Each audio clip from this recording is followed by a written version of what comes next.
Eu venho para Juiz de Fora no final dos anos 90 e, embora já escrevesse, eu ainda não me compreendia como poeta, não me compreendia como escritor. E em Juiz de Fora eu entrei em contato com os poetas da cidade a partir de uma antologia organizada pelo Jorge Sanglar, que me deu um panorama de cena e das mais variadas possibilidades de realização do poema.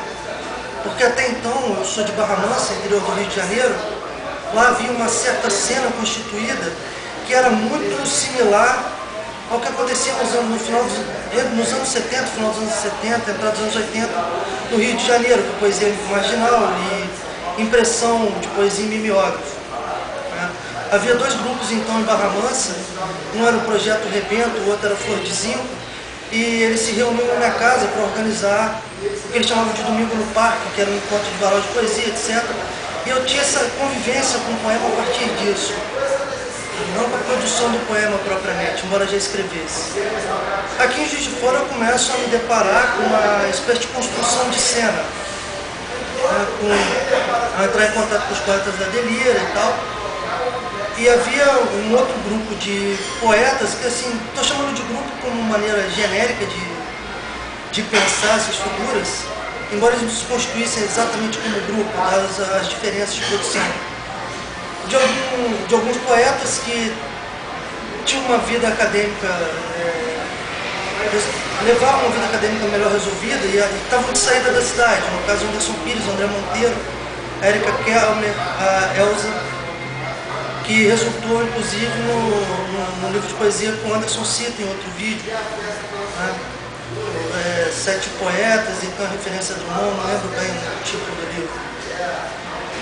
Quando eu vou para dentro da academia, em 2005, a coisa começa a tomar outro contorno. Eu começo a pensar como produtor de texto.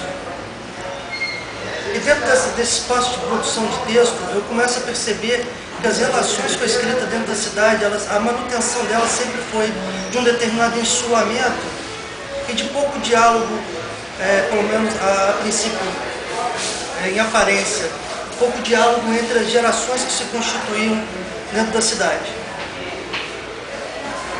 Em 2007 a 2008, eu me junto com a Tainá Novelino, uma das figuras que organiza Mulheres no Volante aqui na cidade, e organizo uma publicação impressa que chamou Parabela, que reúne uma série de poetas e tal, que na verdade só existia um número zero. A partir dali eu começo a pensar em como mapear uma cena. No final de 2007 eu conheço o Anderson Pires. Ele é convidado para fazer um café filosófico no Mesca e eu vou lá de partner, de figura para auxiliar na leitura dos poemas. Ele foi lá falar sobre o sublime, a poesia e tal, e eu vou lá para encenar os poemas para ele, eu e a Juliana Magal. Dali aparece a oportunidade de pensar um evento de leitura de poesia dentro da cidade, que é o Eco Performance Poéticas, que começa em junho de 2008.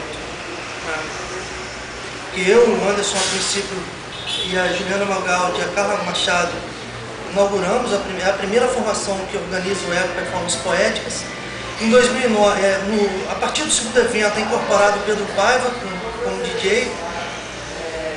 Em 2009 nós incorporamos o Thiago, em 2009 nós incorporamos o Thiago Hatz no elenco de organização. No correr do ano, no final do ano, nós incorporamos também o Geleia Geral, que é um blog aqui na cidade, que pensa literatura e tal, e o Caderno Contrário, que era uma publicação independente. Eles são incorporados também na figura da Laura Sims, Larissa Andreoli e Pamela, e o Zé Abramo e o Luiz Fernando Priamo, Mirabel. Eles são incorporados ao evento e o evento segue a vida dele até o presente instante. Nesse meio tempo eu publico um livro com a Carolina Barreto, que chama Dois Não Pares. Nós dividimos uma publicação, ela com uma parte, eu com outra. É um livro que teve uma sobrevida. E esse ano, agora, eu publiquei o Rapaz, pela editora Texto Território. O livro anterior foi publicado pela Anone, em coedição com a Funalfa, é um projeto, pelo projeto de Lei de Incentivo à Cultura Murilo Mendes. Assim, essa é a breve trajetória do André Capilé dentro da cidade, dessa literatura. Porque, na verdade, nesse meio tempo, o que foi estabelecido de verdade foi o contato com sem número de escritores, não só o mapeamento da cena, mas uma espécie de fortificação dessa própria cena, pensado como cena de leitura e cena de escrita. Né? Poetas que tiveram, na verdade, suas carreiras alimentadas, e não só alimentadas como uma progressão no pensamento fazer poético, de fato. Né? O Eco Performance Poéticas, ele não só convidou poetas, como fabricou poetas também, né? Um sem número de músicos que participam, por exemplo, do encontro de compositores, são efetivamente letristas e apareceram no evento como poetas. O Eco Performance Poéticas estabelece uma relação razoável com poetas de fora da cidade, como Ronald Augusto, figura com a qual eu ainda mantenho estreita relação, né? Por exemplo, como os poetas do grupo, que nem é mais um grupo, né? Já está diluído, os Sete Novos, no caso Mariano Marovato, Domingos Guimarães, Augusto Guimarães.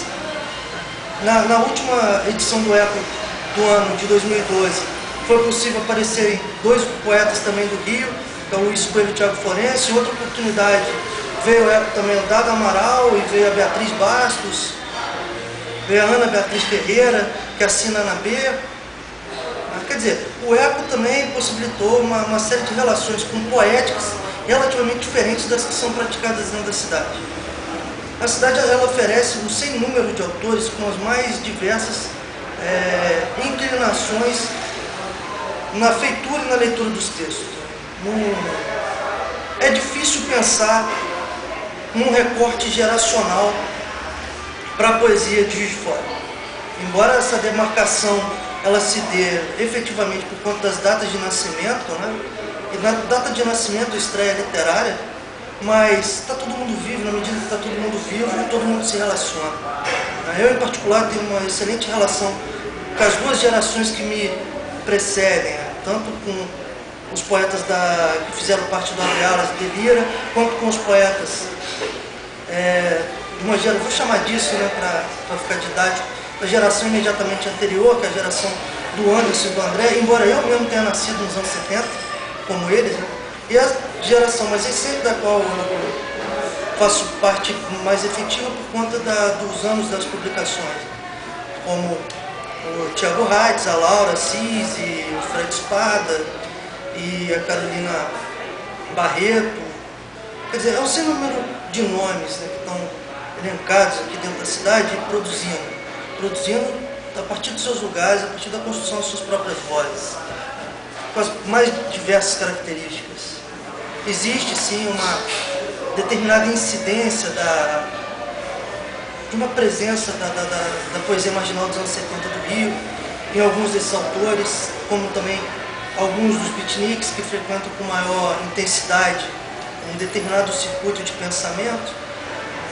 Ao mesmo tempo você tem toda uma mirada antropológica de projeto, de formação de escrita com Edmilson de Almeida Pereira, por exemplo. Você tem um lugar de um certo rigor, de um certo amaneiramento mais classicizante, com Emerson de Freitas. Você tem, mas assim, a cena é muito diversificada, de fato.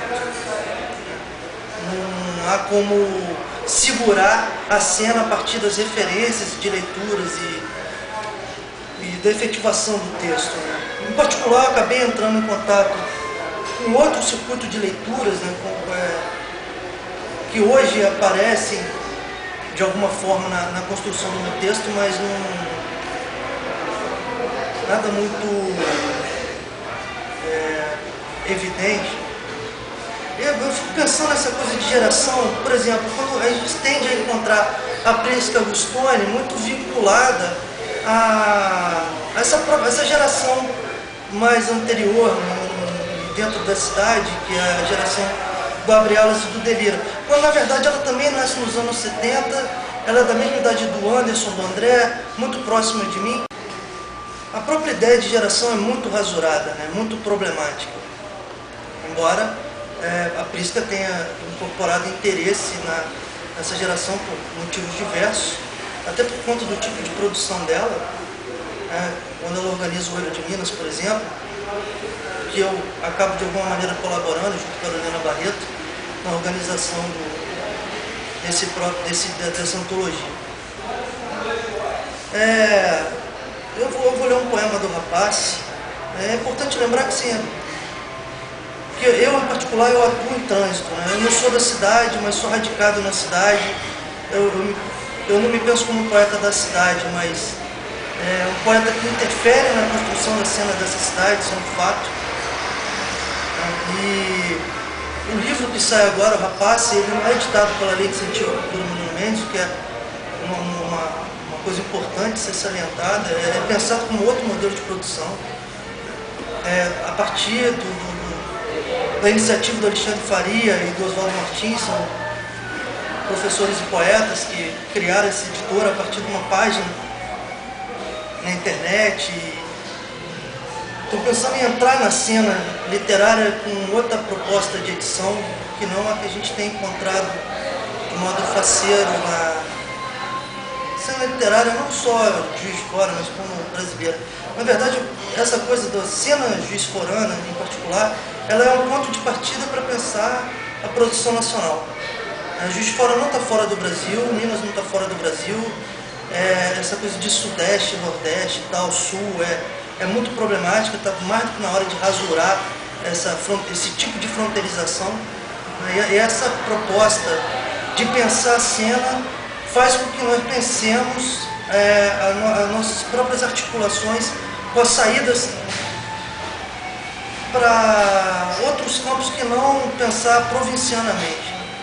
Não cabe mais o livro ficar estacionado na cidade alimentando uma cena só local. É preciso fazer com que isso exploda. Em certo sentido, o poema que eu vou ler agora brinca com esse jogo de cenas. Eu editei